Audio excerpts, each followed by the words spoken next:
The main things we're going to talk about tonight are Botox, and then we'll go into fillers. We'll start with Botox. There are actually two other forms of this. Botox is the most commonly heard. There's also Dysport, or Xeomin is a new one on the market.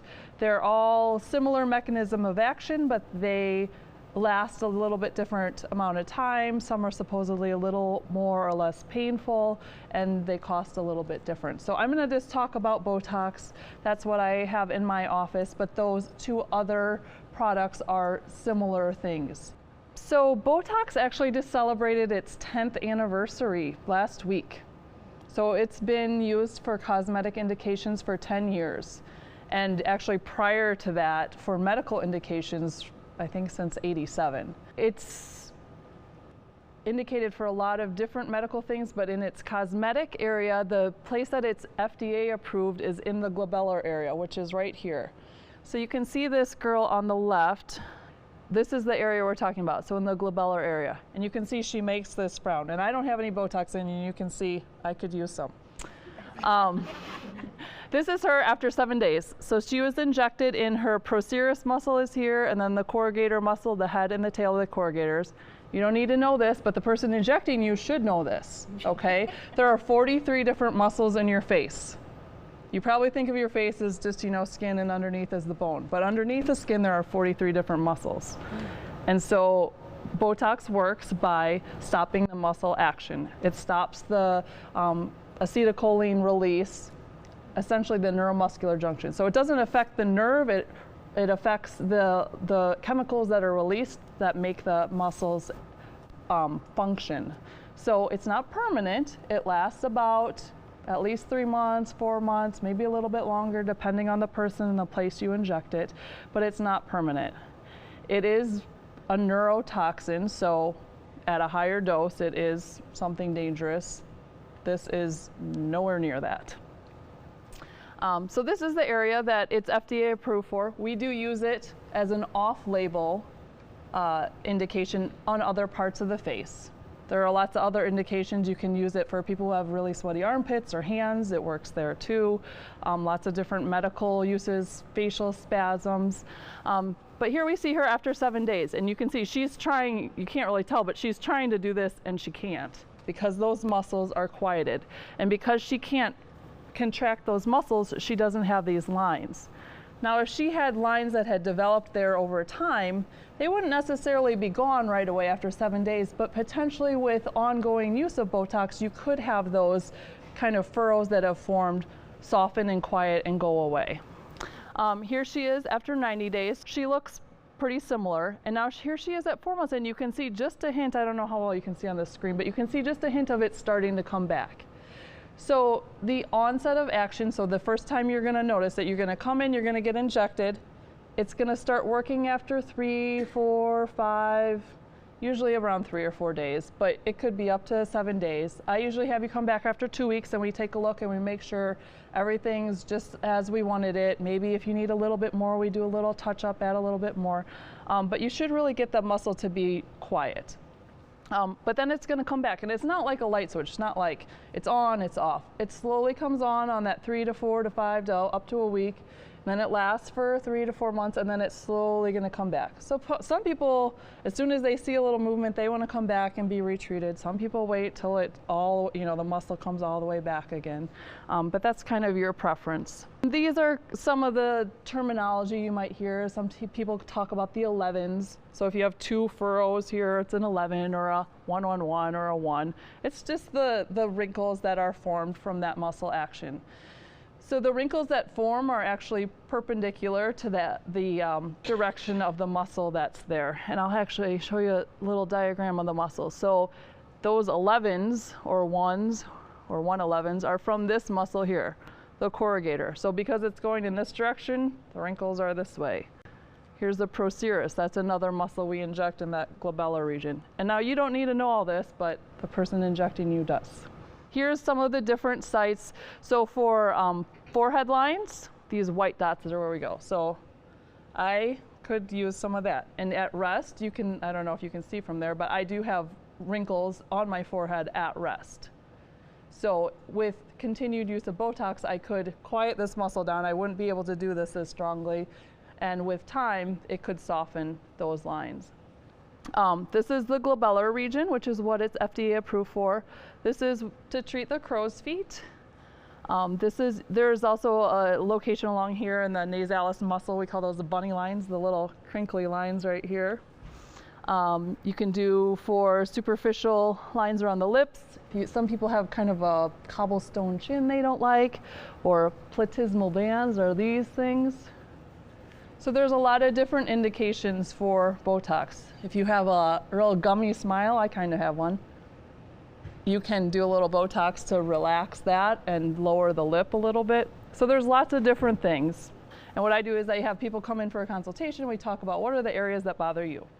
You know, it's not what bothers me or your husband or your best friend. It's what, you know, you look in the mirror and you're like, I just kind of wish I looked a little bit fresher around my eyes. This is an example of what happens the day of. We have you come in, you know, the first time we talk about what we're going to do, then the day of, we have you come in, we read through the consent, any questions, we have you put some ice on, and then there is the tiniest little needle.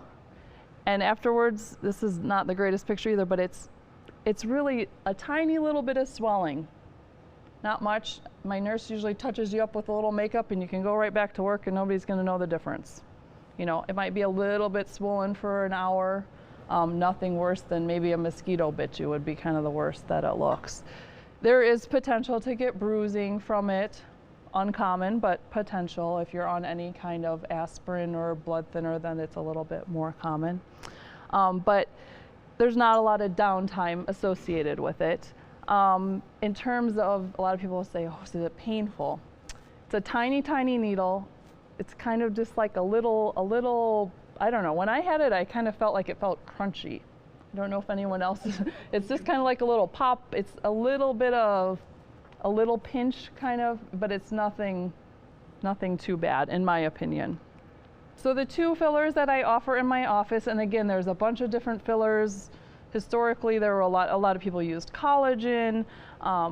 Now, more commonly, Juvederm is a hyaluronic acid. Hyaluronic acid is a natural substance in your body. It's what fills your eyeball. It's what's in the lubrication for all your joints.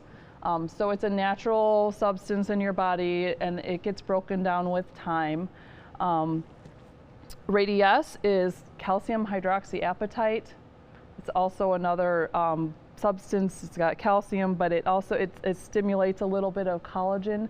They're both fillers. They can both be used in pretty much the same way. There are a few areas where Juvederm can be placed a little bit more superficially, in my opinion, than Radiesse, but for the most part, we'll kind of just talk about them together. And again, the brand doesn't matter. Whoever you go to see, you know, they may carry a different filler, but just, you know what you're getting before you sign up for something and understand how long it's going to last. So these two both last around a year.